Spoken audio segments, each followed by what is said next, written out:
Welcome, friends. Grab your favorite cup of tea, coffee, or cocoa and settle in for Sips from the Sip from the Utica Institute Museum. Sips from the Sip is all about sharing the history of little-known people and places in Mississippi. We're serving up truth, justice, with a dollop of sass. I'm your host, Jean Green. Today's episode is the 19th of a multi-part series of readings and discussions from the book, Black Man's Burden. William Henry Holtzclaw was born in 1874 and raised in rural Randolph County, Alabama, to sharecropping parents. The Tuskegee graduate founded the Utica Normal and Industrial Institute for the training of colored young men and women in Utica, Mississippi in 1903, making it the first little Tuskegee to be established in Mississippi. The Black Man's Burden, the autobiography of William Holtzclaw, published in 1915, made him one of the first black men to publish a book in Mississippi.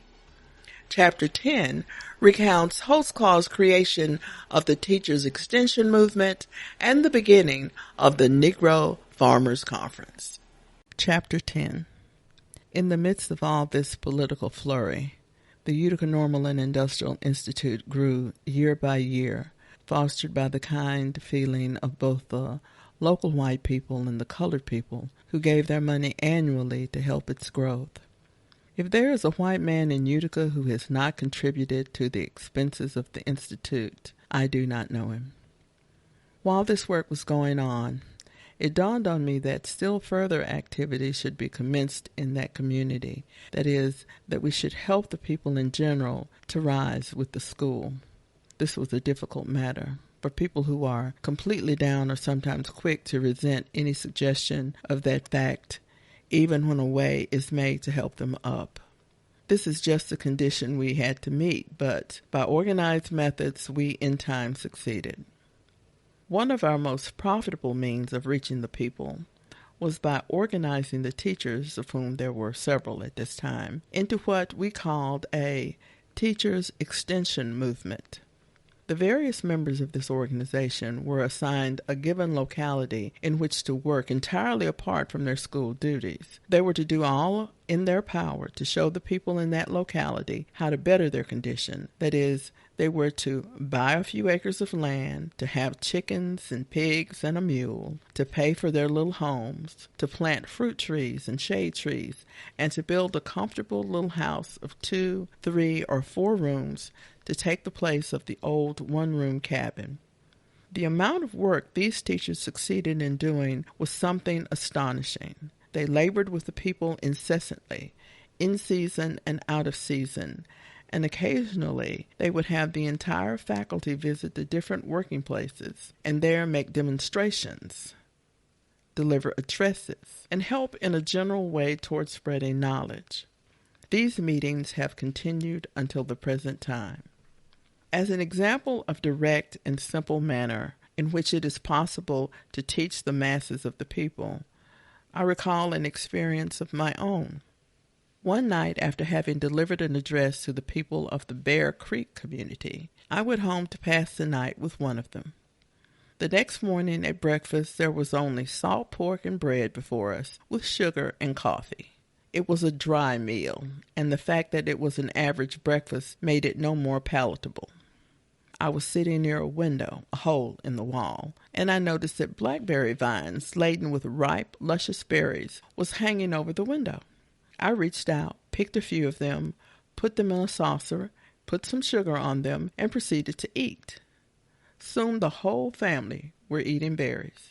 Such almost unconscious lessons as this have gone on until a large part of the fruit and berries that used to go to waste is now preserved and used the year round.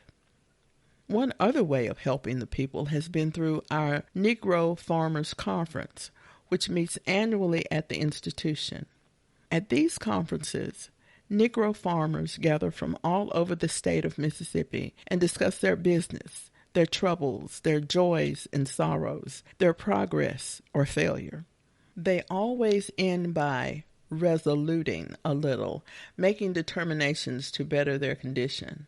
The following sketch, taken from the Springfield, Massachusetts Republican, February 1905, will give a fairly clear idea of the object of these conferences. A recent conference of Negro farmers and educators at the Mississippi Institution put its conclusions and resolutions that are worth printing for the good sense and serious thought that is in them as follows. Resolved, that it is the sense of this conference that unless the Negro is something apart from the rest of humanity, he must follow the beaten path of history by making the soil the source of all prosperity, the basis of his temporal existence. We believe that the race that owns a due proportion of the soil and has improved it after the manner of modern civilization will receive the respect and encouragement of mankind. We therefore urge our people to struggle by every honest means, to buy land, to build good modern houses, to dignify them, to pay taxes upon them, and never mortgage them. We urge also that every man see to it that his poll tax is paid. Resolved, that we give more attention to the building up of the public schools, for it is to these schools we are to look for the education of the masses of our people. We urge that better schoolhouses be constructed in every county, that a higher grade of teachers be installed in these schools, and that the people tax themselves to secure proper schoolhouses and better teachers. We think it wise that communities in the different states go before the legislatures to try to induce them to introduce instruction in agriculture in the public school curriculum. Such instruction is now given in the public schools of this state. We urge the parents to make more and more sacrifices for the education of their children. We believe it would be wise and right, since our race needs wise and true leaders, to put a good proportion of the brightest youth in the best college with a view to training them for leadership. We urge our people to give more attention to the industrial education of their sons and daughters. We wish to declare our faith in the efficacy of industrial education as taught here at the Utica Normal and Industrial Institute under William Holtzclaw and at Tuskegee, Alabama under the leadership of Dr. Booker T. Washington. We believe that the individual who has been taught to love and dignify common toil and is honest and respectable will be sure to live a useful and helpful life.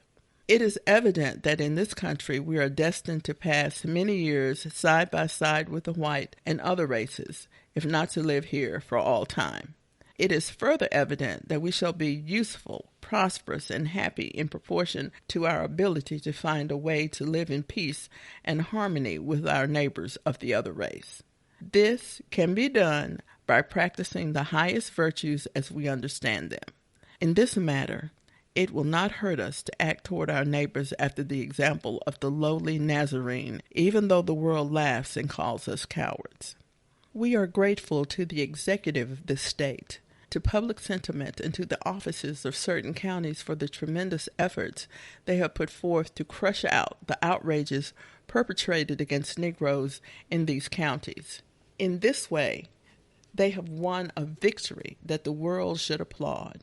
It is our own belief that ministers, teachers, and other public servants can serve the best interests of the South by exerting their influence to keep the masses of our people away from the cities. Nowhere in the world is there such an opportunity for us as is offered on the plantations of the South. Were we permitted, we would urge the Southern planters to furnish their laborers better houses, giving them humane treatment, general encouragement, and protection against outrages. We urge with all our souls that no Negro allow the acquisition of a little learning or of wealth to make him pompous so as to delight his enemies and disgust his friends. We should remain sober, with a deep sense of imperfection, diligent in every pursuit with simplicity in manners.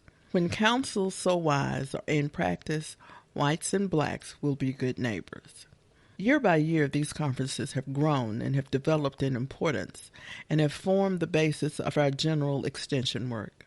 The resolutions adopted at the conference reflected more the sentiment of the leaders of the conference, the preachers, teachers, lawyers, and doctors in attendance, than they did the sentiments of those with whom we have to deal. These leaders, however, are men who have come up from the soil and who are acquainted with every feature of the situation. It is very clear, therefore, that when they essay to speak for the benefit of the farmers, it is nearly the same thing as if the farmers spoke themselves. For instance, when one of these leaders began to deliver an address before the assembled farmers, according to the custom of the conference, moans and groans of approval could be heard throughout the audience, increasing more and more as the speaker proceeded to give an account of what he had experienced on the farm. These conferences are not held for the purpose of hearing a recitation of stories or of giving leaders an opportunity to display their oratorical powers, but they are held for the serious purpose of helping the farmers become better and more progressive, and of giving the leaders an opportunity to hear the farmers' stories and to familiarize themselves with the conditions so as to be in a position to help in the general progress of the community. For example, I can recall that Dr. Proctor, a Negro physician of Vicksburg, delivered a most helpful address on the prevention and the cure of the disease known as the hookworm, while Dr. Harrison, a druggist from the same town, delivered an address on what medicine could be obtained from any ordinary drugstore for the prevention and cure of the diseases of horses. Another physician talked to the people about how to prevent tuberculosis and how to treat those already suffering with tubercular symptoms. Another physician talked to the people about how to prevent tuberculosis and how to treat those already suffering with tubercular symptoms. Professor George W. Carver, head of the Department of Agricultural Research at Tuskegee, spent 2 hours before the assembled farmers with a sweet potato in his hand, about which he delivered a most effective lecture. When he had finished, the farmers came up and shook his hands, and many were the remarks they made about that potato. I remember hearing one old farmer say, "Professor Carver, I've been eating and making taters 60 years, and I never known until yet that there was so much in a tater." After these conferences, the assembled farmers go away feeling encouraged, more interested in their home life, and better fitted to be at the head of families. In other words, they feel that they are becoming citizens. Thank you for tuning in for Sips from the Sip. Joining me next time to discuss Chapter 10 will be Dr. Shirley Hopkins Davis. Dr. Davis is Dean Emeritus of Hines Community College Utica campus. Be sure to tune in for what I am sure will be a lively discussion. The Utica Institute Museum is dedicated to expanding knowledge of the history of Utica Institute and its role in Southern Black education. This program is supported by donations from our listeners. If you enjoy learning about the history of William Holtzclaw, the Utica Institute, and Mississippi, consider donating. To support Sips from the Sip and all the work at the Utica Institute Museum, visit our Patreon at patreon.com/Utica Institute. Until next time, this has been Jean Green coming to you from the heart of the Sip.